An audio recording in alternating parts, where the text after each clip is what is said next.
হাওর জঙ্গল মহিষের শিং এই তিনে ময়মনসিংহ এভাবে একসময় পরিচয় করানো হতো ময়মনসিংহকে। 2015 সালে দেশের 8ম বিভাগ হিসেবে ঘোষণা পাওয়া বিস্তীর্ণ এই জনপদ প্রাকৃতিক সৌন্দর্য আর বৈচিত্র্যের লীলাভূমি। এই বিভাগের 7টি দর্শনীয় স্থান নিয়েই থাকছে আমাদের আজকের আয়োজন। তালিকায় প্রথমে আছে আলেকজান্ডার ক্যাসেল। ডয়েচে ভেলের তথ্য অনুসারে স্থানীয়ভাবে লোহার কুঠি নামে পরিচিত প্রাসাদটি মহারাজা সূর্যকান্ত আচার্য 1879 সালে নির্মাণ করেন।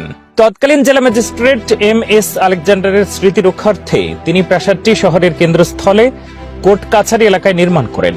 বিভিন্ন সময়ে রবীন্দ্রনাথ ঠাকুর, লর্ড কার্জন, নবাব স্যার সলিমুল্লাহ সহ বরেণ্য ব্যক্তিরা সেখানে গিয়েছেন। বর্তমানে এটি টিচার্স ট্রেনিং কলেজের গ্রন্থাগার হিসেবে ব্যবহৃত হচ্ছে। ময়মনসিংহ শহরের প্রাণকেন্দ্রে স্বমহিমায় দাঁড়িয়ে আছে লাল ইটের একটি রাজবাড়ি।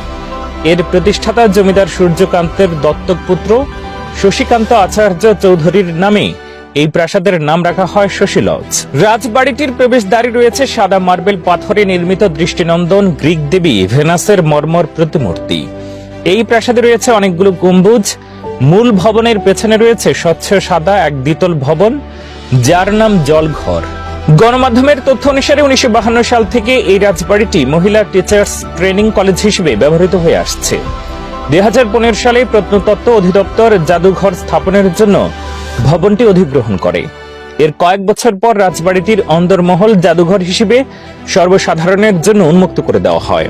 এরপর আছে Zainul Abedin Park. Alexander Castle থেকে কিছু দূর গেলে দেখা মিলবে ব্রহ্মপুত্র নদীর তীরের স্নিগ্ধ মনোরম পরিবেশে অবস্থিত জয়নুল আবেদিন পার্ক ময়মনসিংহ শহরের অন্যতম বিনোদনের স্থান। যারা নদীর বুকে ভেসে এক পাড় থেকে আরেক পাড়ে যেতে চান তাদের জন্য আছে সারি সারি নৌকার ব্যবস্থা। এখানকার ফুচকার দোকান, নাগরদোলা, হরেক রকম জিনিসপত্রের সমাহার দেখলে মনে হতে পারে এটি হয়তো কোনো গ্রামীণ মেলা।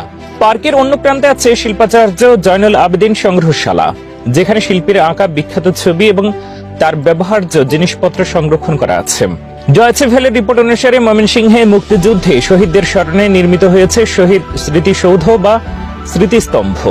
শম্ভুগঞ্জে বাংলাদেশ চীন মৈত্রী সেতুর কাছে স্থাপনাটি নির্মাণ করা হয় 2013 সালে। প্রায় 50 ফুট উঁচু স্তম্ভটি দাঁড়িয়ে আছে মশাল আকৃতিতে। এই সৌধটির চারিদিকের 4টি দেয়ালে রয়েছে 4 রকমের প্রাচীর চিত্র। ভাষা আন্দোলন, 66-র শিক্ষা আন্দোলন, 69-এর গণ অভ্যুত্থান এবং 71-এর স্বাধীনতা সংগ্রামের বিমূর্ত চিত্র ফুটিয়ে তোলা হয়েছে দেয়াল 4টিতে।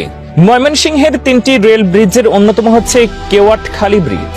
প্রায় 900 মিটার দীর্ঘ এই ব্রিজটি ব্রহ্মপুত্র নদীর উপরে 1915 সালে নির্মিত হয়।